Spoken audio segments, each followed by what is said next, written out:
African Affairs Analyst Ademola Oshodi joins me now on the news to discuss this further. Thank you for joining. Thank you. Yeah, so this seems to be a tough one, regardless of international mediation, and the opposition are still sticking to their guns. Could you explain in details why this is so? Thank you. The opposition's main grouse is the competence and the ability of the president to change course, to fight the jihadi insurrection in the north, fight corruption, and overall overturn the long-awaited midterm elections they had in March and April. Overturn the judgment which they felt was corrupt by the electoral tribunal.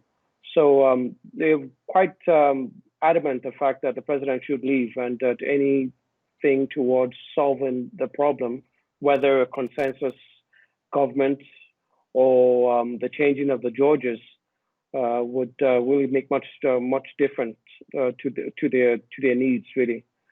The thing about the opposition, is that it's made up of desperate groups. You got former politicians, you have civil society groups, you have students, you have former military leaders, you have trade unionists. So these desperate groups all coming together with different grievances, different needs. May not necessarily be the uniting force that would get a credible resolution.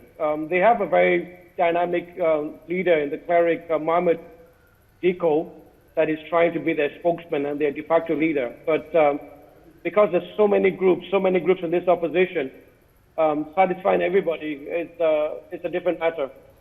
Okay, so do you still see the international community still intervening in this, regardless of their rejection of the deliberation so far? That's the opposition's rejection. Oh, absolutely. They have no choice. ECOWAS is already involved. The 15-nation ECOWAS sent President Goodluck Jonathan to resolve things. There's also the French. They have over 750 troops in Mali. It's going to climb up to 2,500. They have the Americans. They're very concerned about the Al-Qaeda in the Maghreb that is hovering in the north of Mali and around Mali, Niger and Burkina Faso and Mauritania. So Mali is very strategic to the West. They don't want African immigrants sneaking into Europe through Mali or going from Mali to Algeria to the Mediterranean. And the French have tremendous economic interest in Mali. There are a lot of investments there. French Malian currency is backed to the French currency. The French central. A lot of mineral resources French companies are involved in extracting that. The West has no choice but to be involved in Mali for security, economic, and also for strategic reasons. Nigeria is also very interested in ensuring that Al-Qaeda in Maghreb does not spill over to Niger and come all the way to Nigeria and work with Boko Haram in northern Nigeria.